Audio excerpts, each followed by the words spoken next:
kebiasaan baik yang dilakukan. Setuju? Setuju.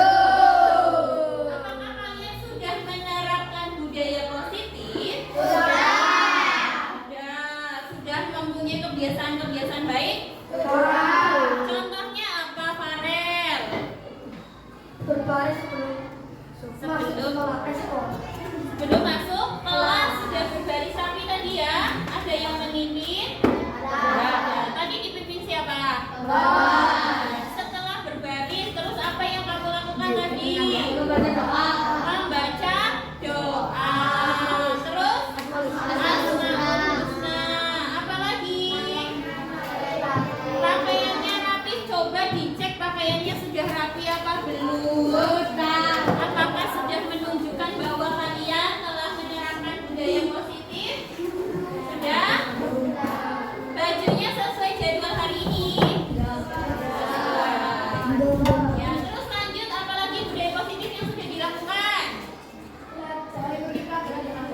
Mengikuti pelajaran dengan baik. Apalagi? sholat berjamaah. Ada lagi? Sholat dengan tertib. Sholatnya dengan tertib. Iya, benar. Ya, berarti kalian sudah memiliki budaya positif ya? Sudah menerapkan ya? Nah, yang sudah diterapkan itu dipertahankan. Dan yang belum itu diusahakan untuk dilaksanakan. Nah, setiap pagi, setiap upacara, Bapak Kepala Sekolah itu selalu menyampaikan lihat sampah.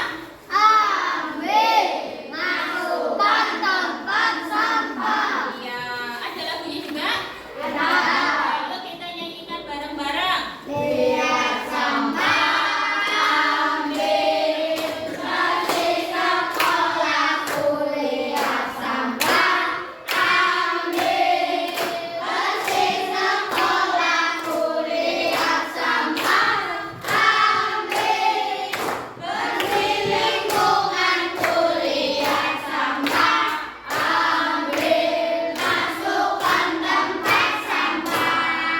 Selain itu ada satu lagu lagi, itu dari slogan yang mana ya? Yang mana? Ayo kumpulkan pahala, jauhi dosa. Ada lagunya? Hafal? Ayo 1, 2, 3. Mari kawan-kawan kumpulkan pahala. Mari kawan-kawan jauhi dosa. Kumpulkan pahala, jauhi dosa. Kumpulkan pahala, jauhi dosa. Ya, kalau kita bisa terus mengumpulkan pahala dan menjauhi dosa, kita bisa masuk Surga. Amin ya robbal. Alamin.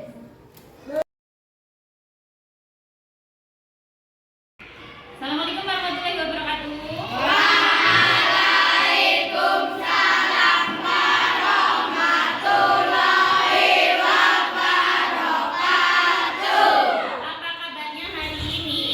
Sehat, semangat berprestasi. Alhamdulillah wa syukurillah. Allahu Akbar. Yes. Hari ini Bu Guru akan memandu kalian untuk membuat keyakinan kelas berdasarkan kesepakatan dan peraturan yang sudah ada. Nah, Bu Guru minta kamu tulis peraturan dan kesepakatan yang sudah ada di kelas kita. Silakan nanti masing-masing isi di post-it yang Bu Guru bagikan, kemudian tempelkan pada karton hitam yang ada di papan tulis. Mengerti?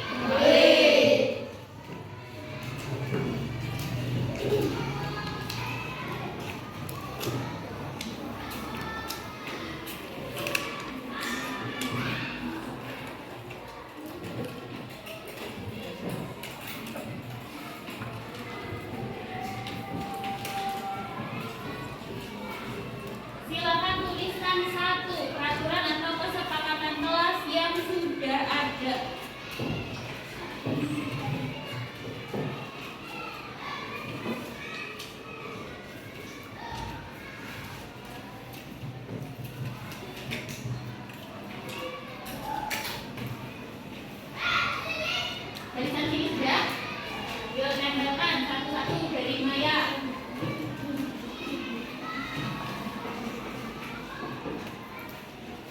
Ya, dibacakan. Tidak membuang sampah sembarangan. Baik, lanjut Cika. Dibacakan dulu. Makan di luar kelas. Lanjut Iren.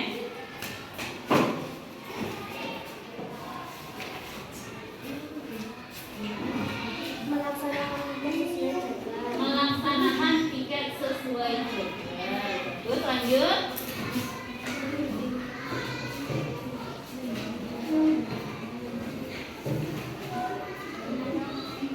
Dilarang makan di kelas. Lanjut.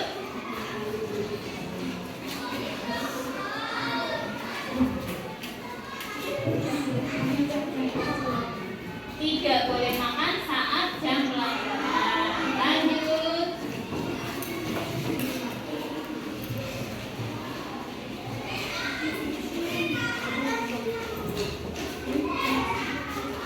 Melaksanakan piket kelas. Ya, lanjut dari Galang.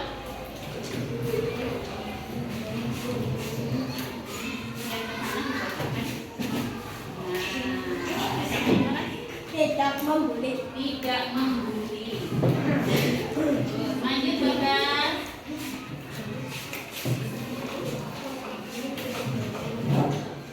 Dilarang bermain bola di dalam kelas. Dilarang bermain bola di dalam kelas. Silakan. Lanjut. Yoga.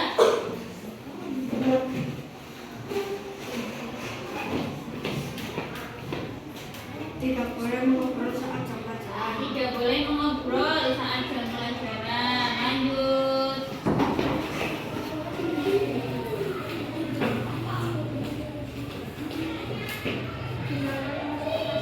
Dilarang masuk kelas lain. Silakan ditempelkan. Lanjut.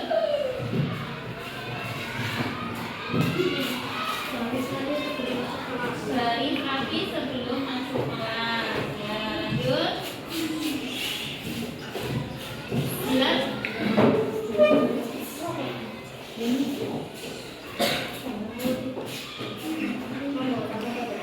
Membuang sampah pada tempatnya. Sini. Ya, lanjut. Gavin.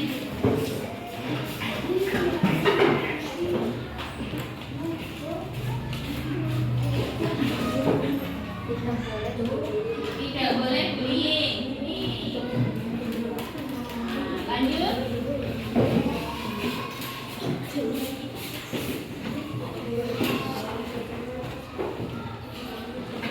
Tidak boleh makan saat jam pelajaran.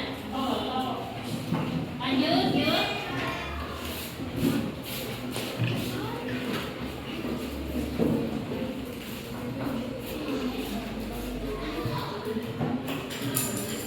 Tidak boleh membuli teman walau berbeda-beda. Lanjut.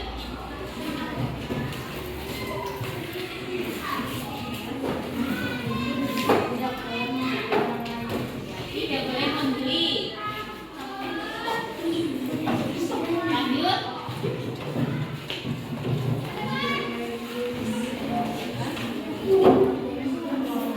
Tidak boleh makan di dalam kelas.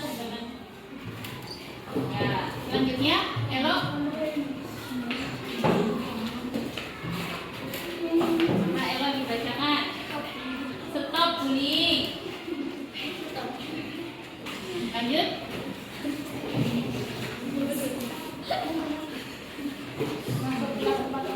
Masuk kelas tepat waktu. Lanjut. Terakhir ya, enggak. Masuk kelas tepat Masuk kelas tepat waktu.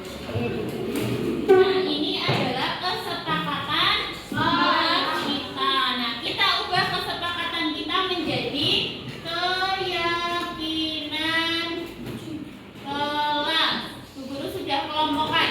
Tidak membuang sampah sembarangan, dilarang makan di kelas, tidak boleh makan saat jam pelajaran. Itu dalam rangka untuk menjaga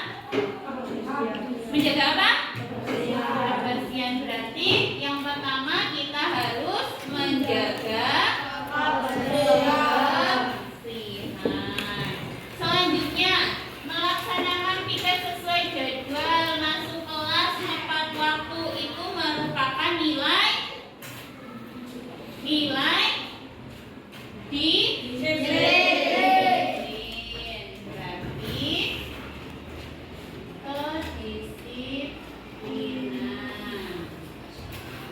Lanjut, yang ketiga, tidak membuli.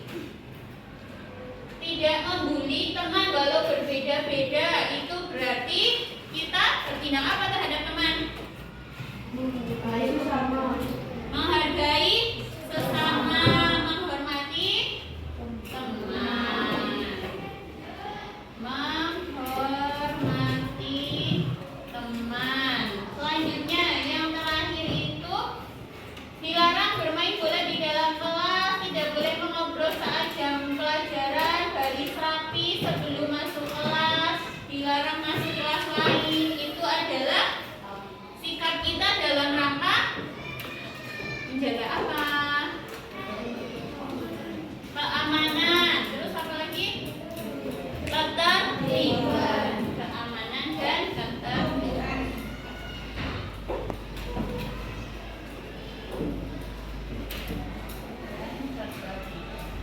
Nah, ini adalah keyakinan kelas kita.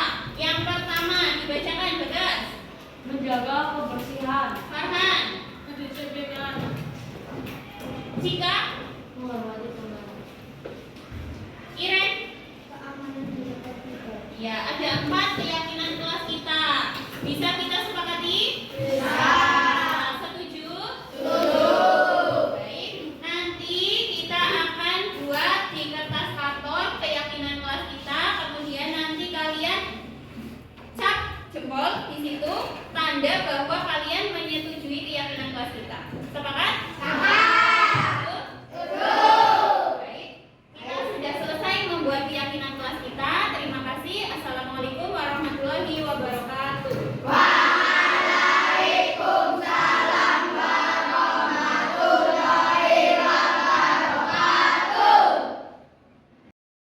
Assalamualaikum warahmatullahi wabarakatuh. Saya Iren dari kelas 6A. Saya senang Bu Guru memandu untuk membuat keyakinan kelas. Saya bisa memberi pendapat tentang keyakinan kelas yang saya inginkan. Saya dan teman-teman kelas 6A jadi punya keyakinan kelas sesuai impian kami yang telah kami sepakati bersama.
mengendalikan amarah, dan lebih bersabar serta menghormati teman. Maya tahu kenapa mundur panggil? Tahu. Kenapa? Saya datang terlambat. Ya. Maya ingat apa tidak? Sudah berapa kali datang terlambat? 3 kali. 3 kali. Maksudnya sering ya? Nah, sering datang terlambat itu menurut Maya kesalahan apa bukan? Kesalahan. Kesalahan. Ya, Maya salah datang terlambat. Ya. Ya, setiap orang pasti melakukan kesalahan. Yang terpenting kita belajar dari kesalahan itu dan berusaha untuk memperbaikinya. Setuju? Ya. Maya pasti punya alasan mengapa datang terlambat. Kenapa? Bangunnya kesiangan. Kan dulu main HP. Iya, sudah bangun siang, terus makannya sambil bermain HP. Maya tahu keyakinan kelas kita? Tahu. Ya, kira-kira keyakinan kelas kita yang mana yang Maya langgar? Kedisiplinan. Menurut Maya, disiplin itu penting apa tidak? Iya, menghargai waktu itu penting dan sangat bermanfaat. Nah, menurut Maya, apa yang akan Maya lakukan agar Maya tidak terlambat berangkat ke sekolah lagi? Bangun lebih awal, makan tidak sampai main HP. Iya, bagus sekali solusinya. Maya sudah menemukan solusi. Kemudian guru akan bekerja sama dengan orang tua Maya agar Maya tidak terlambat ke sekolah lagi. Setuju? Terima kasih Bu Guru, saya senang diajak diskusi oleh Bu Guru untuk menemukan solusi atas kesalahan yang saya lakukan.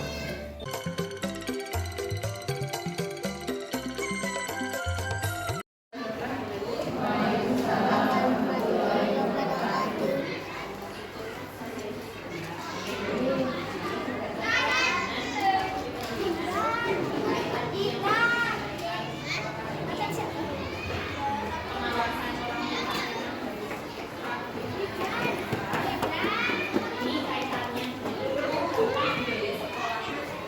Sekolah itu sudah memberikan kebiasaan-kebiasaan seperti ini. Anak sekolah sudah latihan nyanyi. Apakah di rumah juga anak-anak berarti nggak latihan? Tidak saja baik, tapi latihan sudah ya kemarin juga disuruh yang pramuka belajar itu ada foto anak sudah nyapu, ngepel, merapikan baju, ini baju sudah ada deh. Nah, yang seperti itu membiasakan. Bukan sih kita sebagai orang tua membiarkan anak untuk bekerja keras, tapi untuk pembiasaan baik ke depannya supaya anak itu bisa mandiri. Nah, kita sebagai orang tua kan tidak bisa selalu mendampingi anak, menyuapi anak, masak terus buat anak kita kan tidak bisa. Semakin besar, semakin dewasa nanti dia harus hidup mandiri. Nah, mempersiapkan anak yang mandiri itu dimulai sejak ini. Nah, sejak sekarang dibiasakan. Pertama tadi pembiasaan tiket itu juga di rumah dirutinkan. Misal dibuat seminggu sekali ngepel ya Mas, seminggu sekali baju dulu. Melatih anak setidaknya juga bisa, nyapu bisa, ngepel bisa. Oke, jadi ketika nanti kita tidak tahu ke depannya, jadi orang bisa pilih. Kita tidak tahu ke depannya misalnya dia hidup bisa kuliah ngekos di Prambanan harus bisa apa seminggu. Nah, itu tidak apa-apa. Yang jadi orang tua juga bisa melepas juga anak saya sudah bisa mandiri. Jadi sebagai orang tua itu kan tenang. Oke. Nah, kemudian pembiasaan di sekolah itu kan siang ada sholat zuhur. Apakah di rumah juga anak itu sudah rutin melaksanakan sholat? Masih belum ya. Masih belajar, namanya juga masih belajar itu. Apalagi kelas ini mayoritas kelas 3 pagi. Begitu, belum melepaskan belum balik ya. Nah, kalau sudah balik itu ya nanti wajib. Nah, biar saat sudah wajib itu tidak kaget. Oh, sholat itu harus selalu 5 waktu sholat. Nah, itu dibiasakan dimulai sejak dini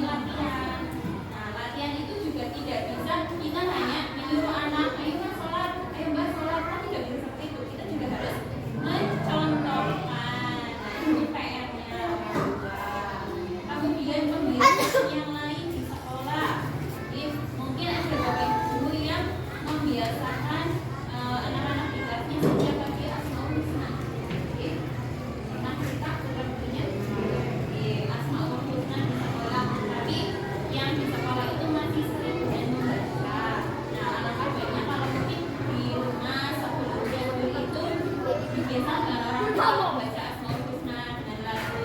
Nah, nanti kan lama-lama jadi hafal. Oke. Nah, itu juga butuh pendampingan dari orang tua. Selanjutnya kebiasaan setiap pagi itu kita dijadwalkan untuk literasi. Oke. Membaca. Karena apa? Masih banyak kelas 5 bacanya belum baca. Nah, itu kalau sudah sampai kelas 6 itu kan tidak hanya belajar baca, tapi memahami bacaan. Kalau membacanya saja belum lancar, bagaimana anak-anak itu bisa memahami isi? Nah, itu berarti kan butuh juga dampingan dari orang tua di rumah bahwa anak itu setidaknya sudah lancar membaca. Nah, selain itu orang tua bisa sambil membaca bisa buku bacaan tentang hewan sambil tanya tadi yang ada di situ namanya siapa ya, terus ngapain ya, terus tadi dari bacaan itu apa yang didapat. Nah, itu kan pertanyaan-pertanyaan sederhana yang bisa kita beri sebagai orang tua bisa membantu supaya anak bisa memahami bacaan. Tidak perlu yang berat-berat, Pak. Misalnya bacaan tentang hewan, si kancil. Nah, nanti tanya pemerannya tadi siapa saja. Terus tadi si kancil sama siapa, ngapain. Itu kan pertanyaan-pertanyaan sederhana yang bisa kita bagi supaya anak itu bisa memahami isi bacaan. Nah, kalau misalnya di sekolah itu kan bacaannya itu sudah tinggi, bukan lagi bacaan tentang hewan, terus tentang bacaan-bacaan yang sedikit lah isinya. Kalau di sekolah sudah banyak baik, pemahamannya juga ya. Nah, itu kan jadi kalau sudah terbiasa membaca dan bisa memahami isi bacaan di rumah dengan buku bacaan yang sederhana, nanti di sekolah juga sudah kalau disekolahkan semua itu saya yakin waktunya tidak ada pelajaran itu banyak mungkin. Sedangkan waktu di sekolah itu anak-anak mulai efektif belajar jam 7 sampai jam 1. Terpotong istirahat pertama 15 menit, istirahat kedua 45 menit. Terpotong ada literasi 30 menit. Nah, pada itu butuh sekali pendampingan dari orang tua supaya anak-anak bisa belajar dengan baik dan bisa nantinya bisa memperoleh yang utama itu adalah karakternya yang tadi dari pembiasaan bisa menemukan karakter baik anak-anak. Tujuan utamanya tadi pinter itu nomor sekian, nilai bagus nomor sekian, kan karakter anak. Nah, itu cuma anaknya pinter tapi perilakunya kurang baik.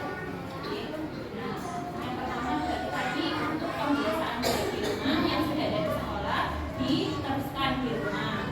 Kemudian yang belum ada mungkin bisa ditambahkan di rumah apa, misalnya bapak ibu ingin anaknya itu punya kebiasaan baik yang lain, misalnya sebelum tidur membaca surat apa, membaca surat apa. Nah, itu kan bisa juga diterapkan untuk tambahan gitu.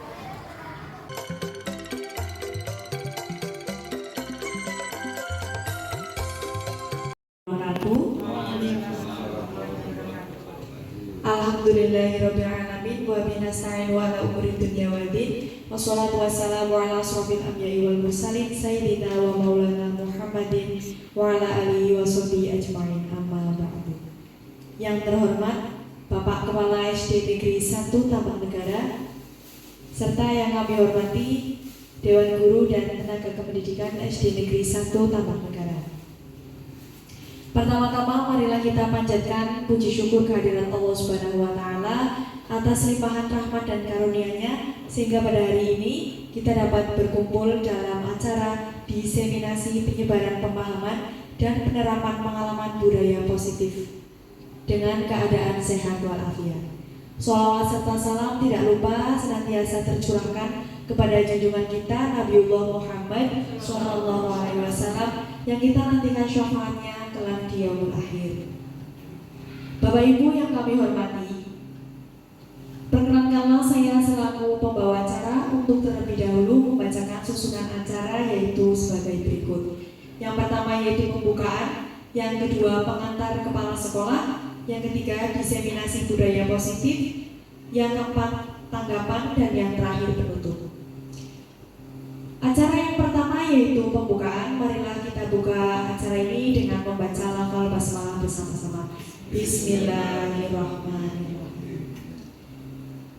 Acara yang kedua yaitu pengantar kepala sekolah yang akan disampaikan oleh Kepala SD Negeri 1 Tapak Negara. Kepada yang terhormat Bapak Radi SPD SD dipersilakan.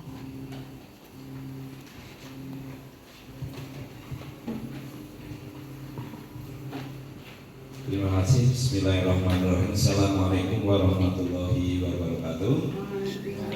Alhamdulillahirabbil alamin wassalatu ala asyrofil mursalin wa ala alihi washabihi ajmain. Bapak Ibu yang saya hormati, alhamdulillah kita masih diberikan banyak nikmat sehingga kita dapat melaksanakan tugas-tugas kita, menjalankan kewajiban kita dalam keadaan yang baik. Dan terima kasih hari ini kita dapat bersama-sama untuk melakukan pengembangan profesi, meningkatkan kompetensi kita secara bersama-sama di kelompok belajar ombel kita di SD Negeri 1 Tapak Negara. Dan kali ini kita akan berbagi tentang budaya positif dan diseminasi dari teman kita Bu Dwi yang akan menyampaikan terkait dengan menyebarkan pemahaman dan penerapan pengalaman. Beliau yang sedang melaksanakan tugas untuk menjadi calon guru penggerak di SD negeri kita. Dan mari kita ikuti, kita support akan apa-apa yang disampaikan agar dapat menjadi nilai tambah untuk kita dan insya Allah akan bermanfaat untuk kita dalam melaksanakan tugas-tugas keseharian kita selaku pendidik, tenaga pendidikan yang ada di SD Negeri 1 Tapak Negara. Selamat mengikuti dan ikuti bersama-sama dan sampai dengan akhir nanti, dan kita berharap ada kebaikan-kebaikan yang dapat kita terima. Sekian, terima kasih. Assalamualaikum warahmatullahi wabarakatuh. Waalaikumsalam warahmatullahi wabarakatuh.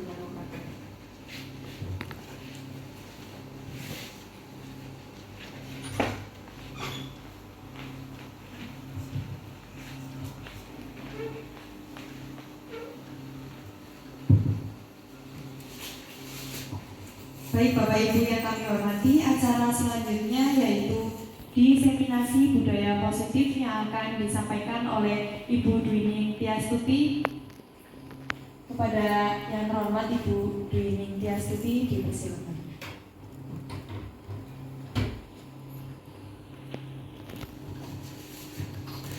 Terima kasih atas waktu yang diberikan dan terima kasih atas kesediaannya sudah berkenan untuk hadir dalam kegiatan saya, yaitu diseminasi penyebaran pemahaman dan penerapan pengalaman.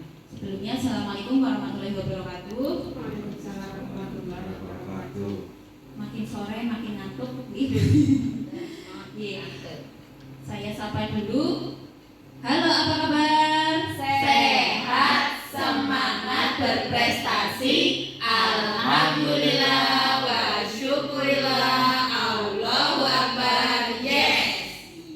Biar sedikit lebih semangat nih Bapak Ibu. Nah, yang pertama, budaya sekolah. Apa itu budaya sekolah? Mengapa budaya sekolah itu penting? Saya minta Ibu Robina, coba budaya sekolah menurut Ibu itu apa? Monggo.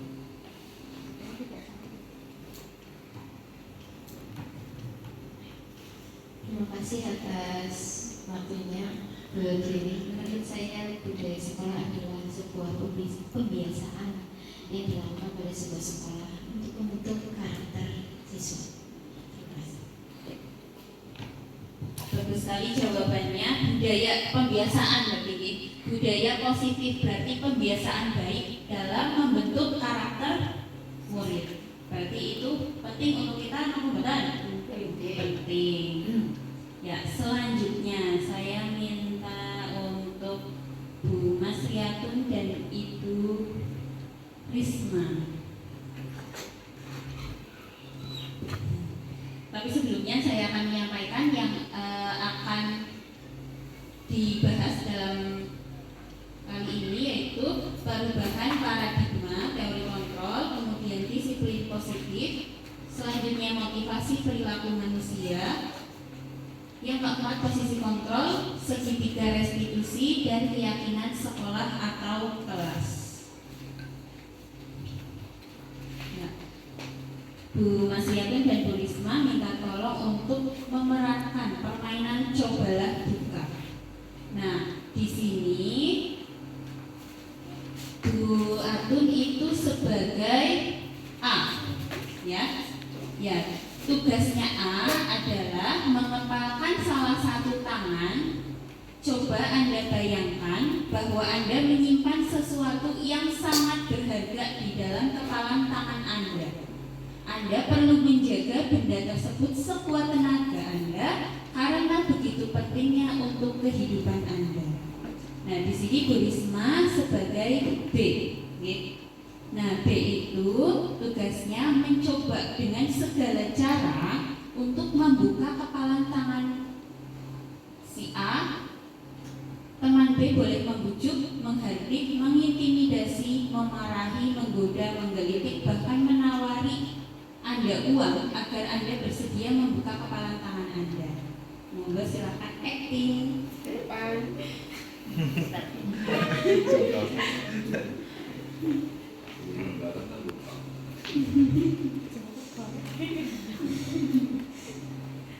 Gini ya Bu. Ya, boleh dibujuk dirayu. Ayo lah Bu, dibuka sedikit.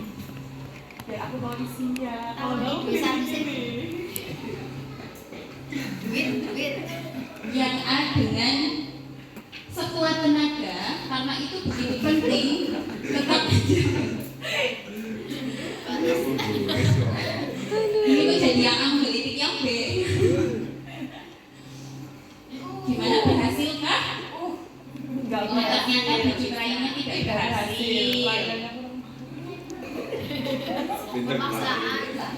Tidak pintar melaksanakan. Tidak pintar meraih Bu Risma, tidak berhasil. Berhasil. Semoga terima kasih, tepuk tangan untuk Bu Atun dan Bu Risma.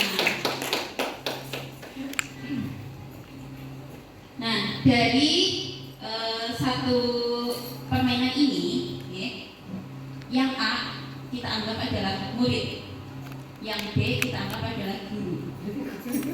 Nah, apakah guru bisa mengontrol murid? Mungkin secara nyata, secara terlihatnya mungkin bisa. Murid terlihat mematuhi apa yang guru perintahkan. Tetapi kalau murid pada dasarnya itu tidak mau mengikuti apa yang guru perintahkan, ya tetap tidak bisa terjadi apa perintah itu. Seperti selanjutnya, perubahan paradigma teori kontrol. Ilusi itu miskonsepsi yang sering kita hadapi. Ilusi bahwa guru itu bisa mengontrol murid, itu sebenarnya tidak. Selanjutnya, ilusi bahwa orang dewasa berhak memaksa. Ilusi yang ketiga adalah bahwa semua penguatan positif, efektif, dan bermanfaat. Selanjutnya, kritik dan membuat rasa bersalah bisa menguatkan karakter. Ini adalah miskonsepsi yang sering kita hadapi.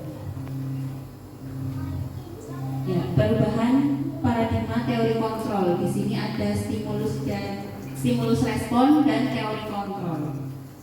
Yang pertama, realitas kebutuhan kita sama. Terkadang kita melihat bahwa kebutuhan murid-murid kita itu sama, padahal aslinya kebutuhannya itu berbeda. Selanjutnya, yang kedua, semua orang melihat hal yang sama, padahal setiap orang memiliki gambaran yang berbeda. Yang ketiga, kita mencoba mengubah orang agar berpakaian Padahal aslinya kita sedang berusaha memahami pandangan orang lain tentang dunia. Selanjutnya, perilaku buruk dilihat sebagai suatu kesalahan. Sedangkan di teori kontrol, semua perilaku itu memiliki tujuan. Kemudian yang kelima, orang lain bisa mengontrol saya. Ya. Padahal hanya Anda yang bisa mengontrol diri Anda. Seperti contoh tadi, Bu Risma sebagai guru itu ternyata tidak bisa mengontrol murid untuk membuka kepalan tangan. Kalau murid itu tidak mau membuka, ya tetap tidak terbuka. Mau dibujuk rayu seperti apa, juga tetap tidak bisa. Yang keenam, saya bisa mengontrol orang lain. Padahal kita itu tidak bisa mengontrol orang lain.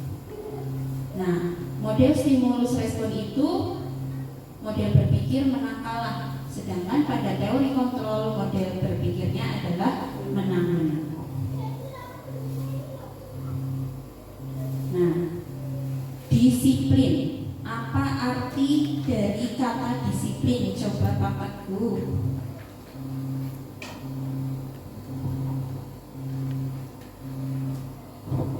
Disiplin itu berarti mengerjakan sesuatu tepat waktu. Tepat waktu. Ya, mengerjakan tepat waktu. Terus berangkat tepat waktu. Alhamdulillah kita semua sudah melaksanakan ya. Berangkat semua sudah tepat waktu. Entah itu tujuannya apa, pasti masing-masing dari kita memiliki tujuan. Bisa supaya tidak ditegur kepala sekolah, bisa supaya tangsilnya tidak terpotong. Nah, itu juga kita memiliki tujuan yang berbeda-beda. Tapi yang utama adalah tujuan kita adalah mengikuti aturan yang berlaku. Nah, Ki Hajar Dewantara menyatakan bahwa di mana ada kemerdekaan, disitulah harus ada disiplin yang kuat. Sungguh pun disiplin itu bersifat self-disiplin, yaitu kita sendiri yang mewajibkan kita dengan sekeras-kerasnya, tetapi itu sama saja. Sebab jika kita tidak cakap melakukan self-disiplin, wajiblah penguasa lain mendisiplinkan kita. Dan peraturan demikian itulah harus ada di dalam suasana yang merdeka. Itu menurut Ki Hajar Dewantara. Nah, disiplin positif.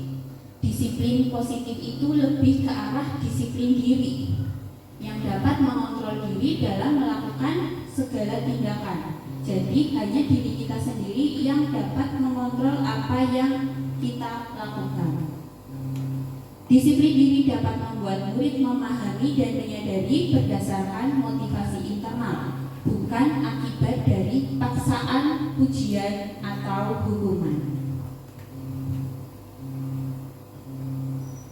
Nah, ini adalah materi selanjutnya, motivasi perilaku manusia. Manusia melakukan sesuatu itu pasti memiliki motivasi. Ada 3 diantaranya: untuk menghindari ketidaknyamanan atau hukuman. Yang kedua, untuk mendapat imbalan atau penghargaan dari orang lain. Yang ketiga, untuk menjadi orang yang mereka inginkan dan menghargai diri sendiri dengan nilai-nilai yang mereka percaya.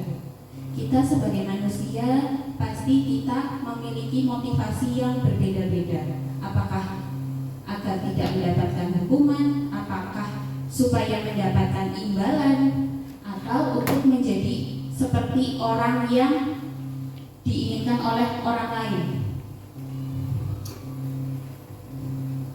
Nah, selanjutnya 5 kebutuhan dasar manusia. Nih sebagai contoh misalnya si Hasan tidak membawa bekal, tidak dibawakan bekal oleh orang tuanya sehingga dia marah-marah. Nah, kebutuhan dasar Hasan ini yang nomor berapa? Yang mana menurut Bapak Ibu? Apakah bertahan hidup? Apakah kasih sayang, kebebasan, penguasaan, atau kesenangan? Karena lapar. hidup. Ya, betul. Selanjutnya, ada anak yang mencari perhatian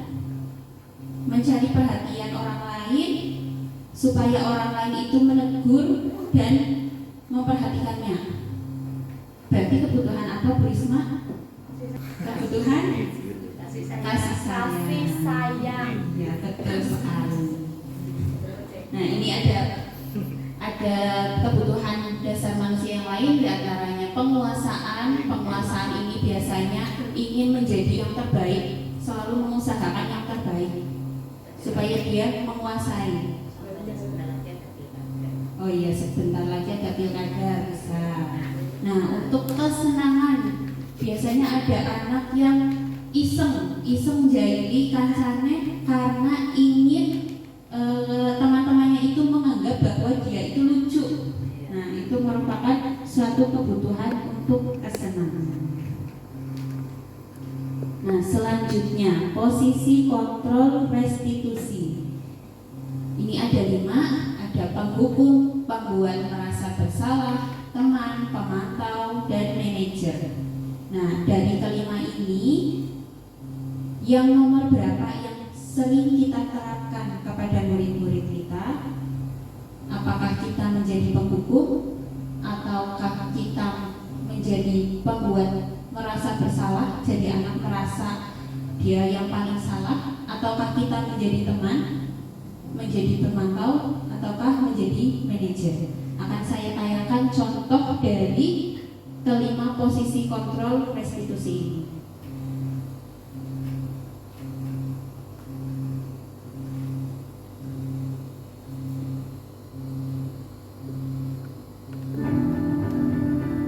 Nah, yang pertama ini adalah posisi penghukum.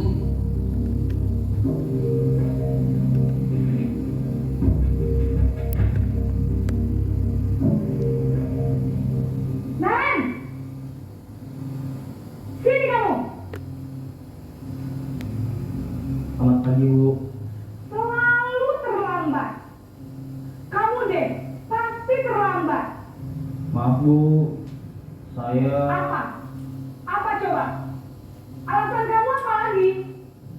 Kapan sih kamu tidak terlambat?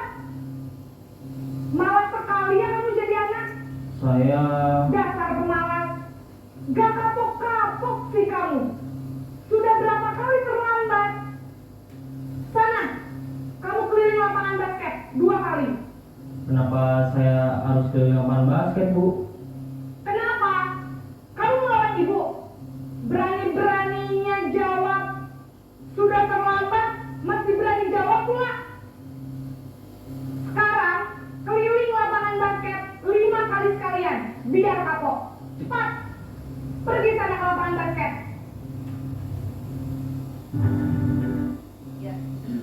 Tadi adalah posisi guru sebagai penghukum. Di situ terlihat bahwa guru itu membentak, menghardik, dengan memarah-marahi anak secara verbal dan menghukum secara fisik untuk lari lapangan.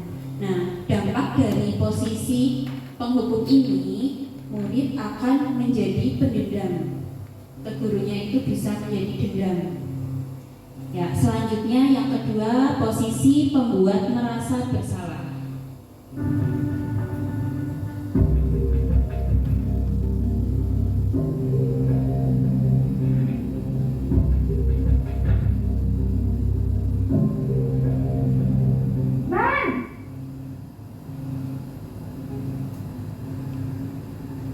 Selamat pagi, Bu. Naren. Kamu kenapa terlambat lagi, nak? Ya Tuhan, Naren. Kamu senang ya bikin ibu susah ya? Kalau kamu terlambat lagi, nanti ibu yang ditegur bapak kepala sekolah, nak. Disangka ibu tidak bisa membina kamu. Duh, gimana ini? Maaf, Bu. Duh, Gusti Naren. Kamu suka ya kalau ibu ditegur bapak kepala sekolah? Terus, sekarang ibu harus tulis apa ini di buku absen? Ini kamu sudah sering terlambat loh. Ibu harus apa coba? Maaf, Bu. Maaf sekali. Ya sudah, lain kali jangan bikin ibu susah lagi ya nak ya. Ibu tidak akan kuat lagi kalau kamu begini terus. Bisa jantungan kalau ibu ditegur bapak kepala sekolah. Karena cepat ke kelas. Maaf ya Bu. Maaf sekali. Nah, dari contoh pembuat merasa bersalah ini, guru terlihat seperti yang paling menderita, ya, bisa jantungan, terus apa yang mau ditulis. Nah, di sini anak terlihat sangat merasa bersalah dan dia bisa menganggap dirinya itu gagal, identitas gagal yang terbentuk di sini. Selanjutnya, yang Posisi ketiga pembuat adalah merasa bersalah berbicara dengan nada tenang. ya, posisi sebagai teman. Naren,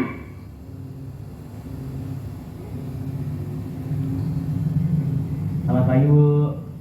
wah, sudah jam berapa ini nak? Terlambat lagi ya sayang. Iya Bu, habis ibu saya lupa bangunkan saya Bu. Kamu malah menyalahkan ibu kamu. Kamu bukannya anak yang larinya paling kencang. Kok terlambat sih? Iya Bu, saya memang terlambat bangun tadi. Jadi biarpun saya lari kencang, tetap gak kekejar Bu. Ya sudah sana. Nanti lain kali larinya lebih kencang lagi ya. Biar gak terlambat lagi. Bikin senang ibu. Demi ibu. Bisa kan? Bisa lah Bu. Ya sudah sana masuk kelas. Ibu beresin urusan absen kamu. Kamu ini ada-ada saja. Ya, dari posisi kontrol sebagai teman di sini, gurunya terlihat ramah, ya. Nah, terus mengajak anak untuk bercanda. Nah, tapi di sini dampaknya murid menjadi ketergantungan, tidak mandiri. Nanti hanya menyukai satu guru. Saya sama Bu Mei saja, kalau sama Bu Mei tidak dimarahi seperti itu. Ya. Nah, selanjutnya yang keempat yaitu posisi kontrol sebagai pemantau.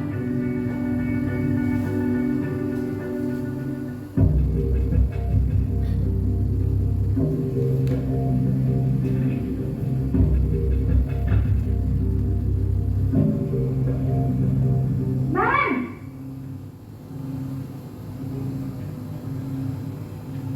Selamat pagi Bu. Naren, apa peraturan sekolah kita tentang jam berapa kita harus masuk sekolah, nak? Kita harus di sekolah jam 7 Bu. Iya betul, sekarang sudah jam 7.20. Naren sudah tahu konsekuensinya jika terlambat hadir. Paham Bu, saya harus tinggal kelas pas jam istirahat selama 20 menit. Iya benar, konsekuensinya demikian. Jadi nanti jam 9.30 pas istirahat, kamu harus tinggal di kelas, kerjakan tugas tambahan untuk ketertinggalan kamu, ya? Baik Bu.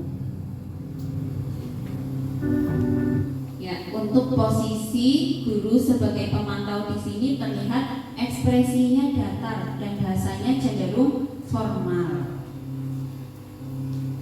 Selanjutnya, posisi kontrol sebagai manajer.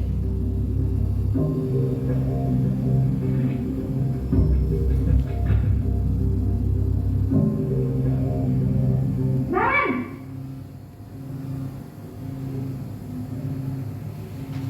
Selamat pagi Bu. Selamat pagi, Naren. Maaf Bu, saya terlambat. Iya, sekolah masuknya jam 7, sekarang sudah jam 7.20. Jadi sekarang bagaimana ini, Naren? Maaf Bu, saya lupa setel alarm saya semalam. Baiklah, menurut kamu, keyakinan sekolah yang mana yang perlu kamu tingkatkan? Menghargai diri sendiri dan orang lain mungkin ya Bu. Setuju. Jadi, apakah Naren meyakini prinsip saling menghormati tersebut? Iya Bu, saya meyakininya. Apakah Naren bersedia memperbaiki masalah keterlambatan ini? Bersedia Bu. Bagaimana kamu akan perbaiki masalah keterlambatan ini? Saya akan coba untuk tidak lupa menyetel alarm saya Bu. Baik, kalau Naren lupa menyetel alarm di rumah, ada orang yang kira-kira bisa bantu mengingatkan tidak? Ada Bu, kakak saya. Kak Emma. Ada lagi selain Kak Emma? Selain Kak Emma, ada ibu saya. Baik, jadi yang mengingatkan Naren adalah Kak Emma dan ibu kalian. Kira-kira akan mulai alarm kapan nih Naren? Setelah pulang sekolah, akan segera saya lakukan. Baik, jadi Naren akan setel alarm untuk bangun besok pagi dan akan diingatkan oleh kakak dan ibunda Naren ya. Ada lagi yang mungkin perlu dilakukan Naren agar tidak terlambat bangun lagi? Tidak ada, Bu. Baik Naren, terima kasih untuk kerjasama kamu. Sekarang kamu perlu kembali ke kelas untuk belajar. Baik, Bu. Terima kasih. Nah, di sini posisi guru sebagai manajer. Gurunya tidak emosian, terus dapat memberikan pertanyaan-pertanyaan bermakna yang dapat diterima oleh muridnya, sehingga guru itu mengerti alasan mengapa muridnya bisa datang terlambat. Terus muridnya sendiri bisa memecahkan masalah. Tadi disampaikan bahwa Naren akan memasang alarm. Selain alarm, tadi juga akan meminta tolong ibu dan kakaknya untuk membangunkan. Nah, menurut Bapak Ibu di sini, dari 5 posisi kontrol yang tadi saya sampaikan, yang paling baik, yang paling ideal itu yang mana? Manajer. Baik.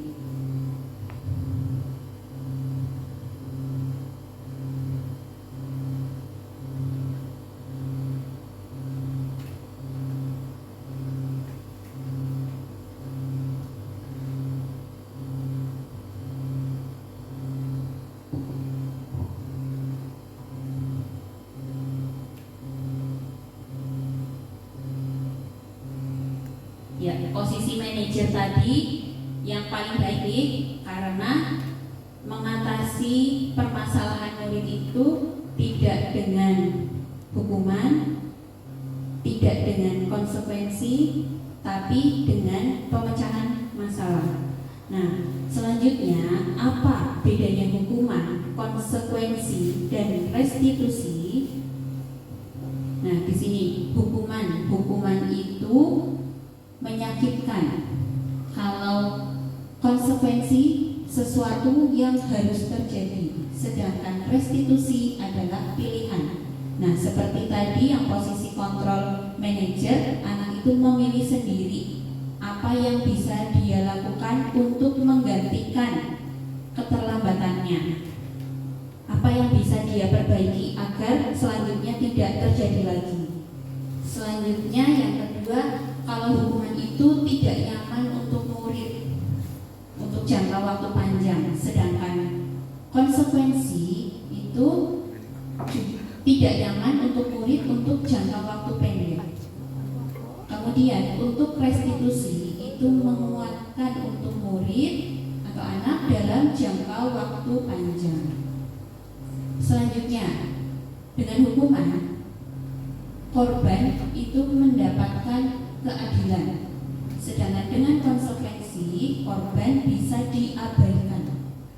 Untuk restitusi, korban mendapatkan ganti seperti tadi, ya. Nah, restitusi itu apa? Restitusi adalah proses menciptakan kondisi bagi murid untuk memperbaiki kesalahan mereka, sehingga mereka bisa kembali pada kelompok mereka dengan karakter yang lebih kuat. Ya, pada intinya tadi berbedanya adalah kita menawarkan kepada anak apa yang bisa anak ini lakukan untuk mengganti perbuatan salah atau yang menyimpang yang sudah dia lakukan. Jadi anak itu menentukan sendiri, saya akan ngapain supaya saya tidak mengulangi kesalahan. Nah, tahap-tahap dalam segitiga restitusi itu ada 3. Yang pertama, menstabilkan identitas.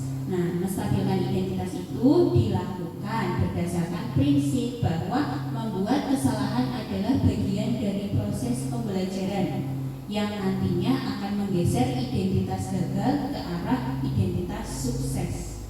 Jadi misalkan nanti ada anak yang membuat permasalahan.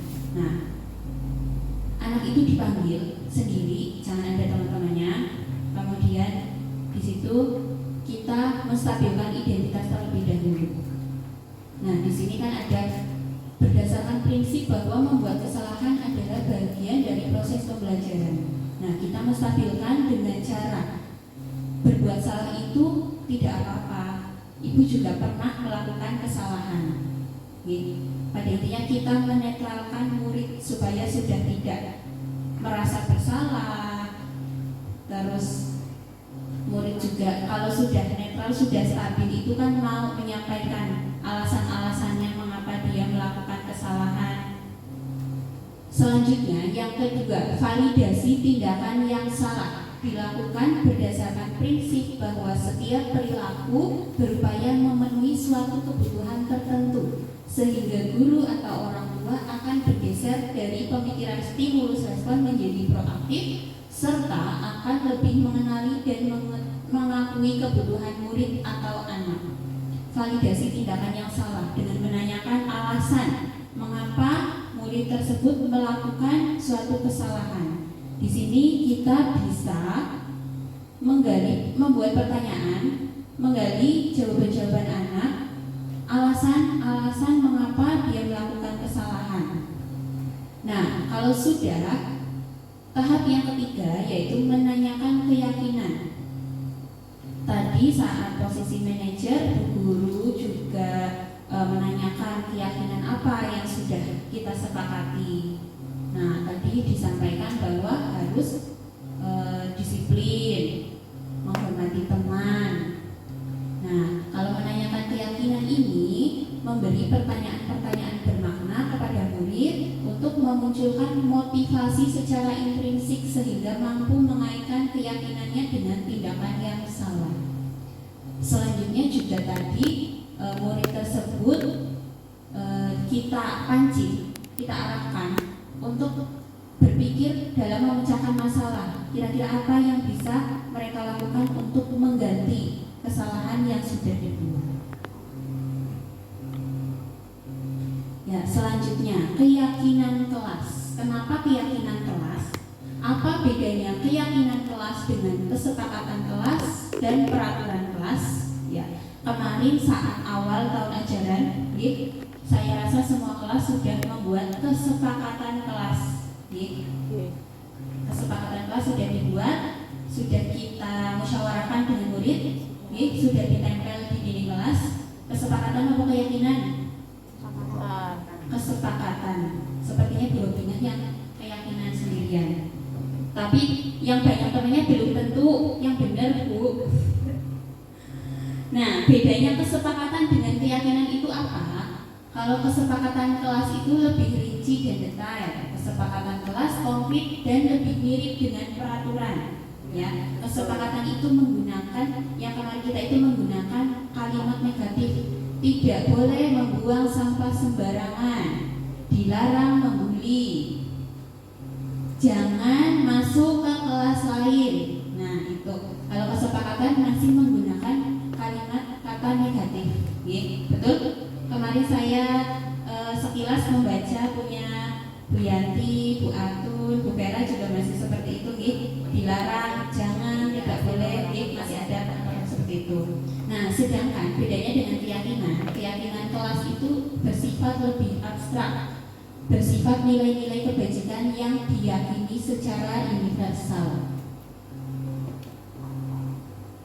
Nah, nilai kebajikan itu apa? Nilai-nilai ini merupakan payung besar dari sikap dan perilaku kita, atau nilai-nilai ini merupakan fondasi kita berperilaku. Nilai-nilai kebajikan adalah sifat-sifat positif manusia yang merupakan tujuan mulia yang ingin dicapai setiap individu. Nah, prosedur pembentukan keyakinan sekolah atau kelas. Yang pertama, mungkin sama seperti kemarin saat kesepakatan, murid bercurah pendapat. Sudah dilaksanakan, Sudah. Yang kedua, hasil masukan dicatat. Kemarin kita mungkin ada yang menulis di post-it, kemudian ditempelkan pada kertas plano. Masing-masing anak sudah menuliskan. Yang ketiga, nah ini yang belum saya belum melaksanakan ini kemarin. kemarin saya salah mengganti kalimat negatif menjadi positif. Nah, kemarin saya belum melaksanakan ini karena saya belum belajar tentang keyakinan kelas. Nah, kalimat negatif jangan berlari di kelas atau koridor, itu contohnya, diubah menjadi kalimat positif, berjalanlah di kelas atau koridor. Nah, jadi mengganti jangan, tidak boleh, tidak, jangan. Jadi seperti jangan membuang sampah sembarangan. Nah, keyakinan kelasnya itu diubah menjadi Buanglah sampah pada tempatnya. Terus tidak boleh datang lebih dari jam 7, diganti menjadi datanglah sebelum jam. datang tepat waktu. Tidak boleh membuli, diganti menjadi tidak boleh menghormati sesama teman. Nah, itu contohnya. Kemarin saya belum menerapkan, mungkin ada yang sudah menerapkan nih. Oh, belum juga. Nanti cetak lagi nggak apa-apa Bu. Tadi juga saya sudah membuat, barusan direkam oleh Bu Vera, membuat keyakinan kelas, mengubah kesepakatan menjadi keyakinan dengan mengganti kalimat negatif menjadi positif. Yang keempat, kelompokkan keyakinan yang serupa, ubah menjadi nilai kebajikan. Contoh, dengarkan guru, datanglah tepat waktu, berada di bawah satu payung, yaitu keyakinan untuk saling menghormati atau nilai kebajikan hormat. Keyakinan ini yang dimasukkan dalam daftar untuk disepakati. Berarti nanti judulnya diganti keyakinan kelas. Terus kalimat negatifnya diubah menjadi kalimat positif berdasarkan nilai-nilai kebajikan, saling menghormati, disiplin, beriman dan bertakwa kepada Tuhan. Itu yang profil pelajar Pancasila, itu semuanya sudah merupakan nilai-nilai kebajikan.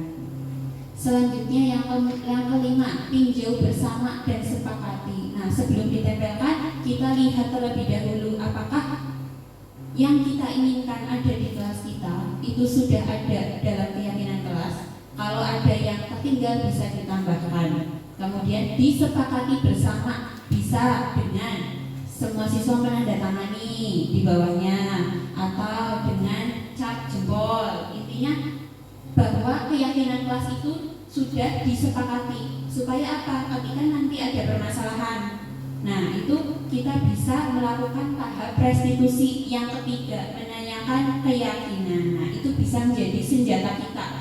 Misalnya anak membuang sampah sembarangan, nanti kita bisa tanya keyakinan kelas apa yang sudah kita sepakati. Nah itu kan nanti ditempel di kelas, kita bisa mengarahkan murid untuk memecahkan masalah. Selanjutnya tempelkan pada dinding kelas agar mudah dibaca oleh siswa.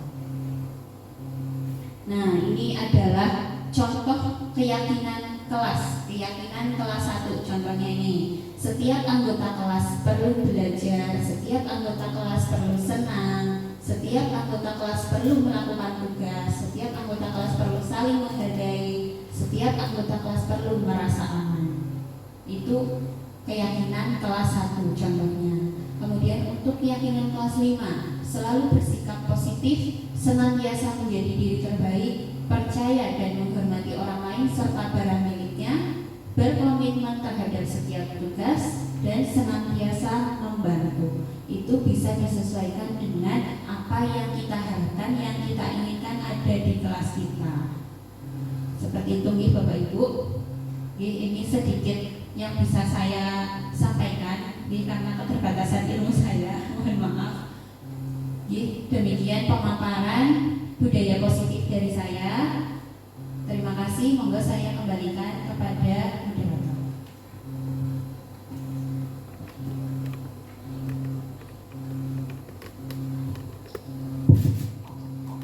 Baik Bapak Ibu, itu tadi pemaparan diseminasi penyebaran pemahaman dan penerapan pengalaman budaya positif khususnya di sekolah. Untuk sesi selanjutnya yaitu tanggapan dari Bapak Ibu.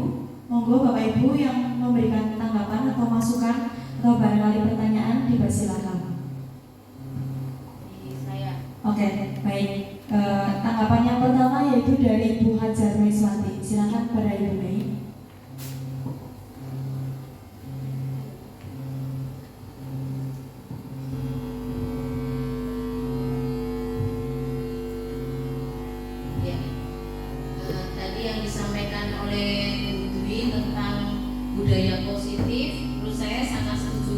sekali, terutama sebagai pengalaman belajar siswa. Jadi menjadi rekam jejak dalam keseharian siswa yang nantinya akan berguna di masa yang akan datang. Jadi saya setuju budaya positif ini harus selalu diterapkan oleh siswa dalam kegiatan baik di sekolah maupun di rumah, yang akan menjadi pembiasaan yang baik nantinya, sehingga kelak menjadi siswa yang disiplin, bertanggung jawab dan berakhlak. Demikian.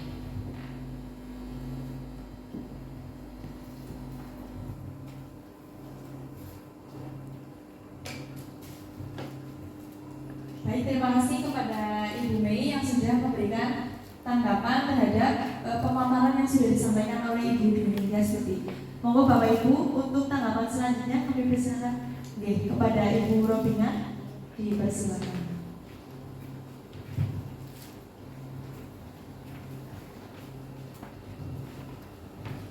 Terima kasih kepada Bu Guru atas waktu yang sudah diberikan. Menurut saya pemaparan materi dari Bumi tentang keyakinan kelas sangat bermanfaat untuk kita semua lah, terutama teman-teman yang memang masih belum sekali dengan keyakinan ternyata tuh harus kalimat positif, harus kita bermusyawarah dengan anak-anak, kemudian memberikan mereka tahapan-tahapannya sehingga itu mereka dapat paham dan menghayati dari keyakinan yang mereka sepakati bersama. Terima kasih sekali atas share ilmunya Beni. Terima kasih. Baik, terima kasih kepada Ibu Robina yang sudah memberikan tanggapan. Monggo dari Bapak Ibu yang lain, masih ada tanggapan lagi?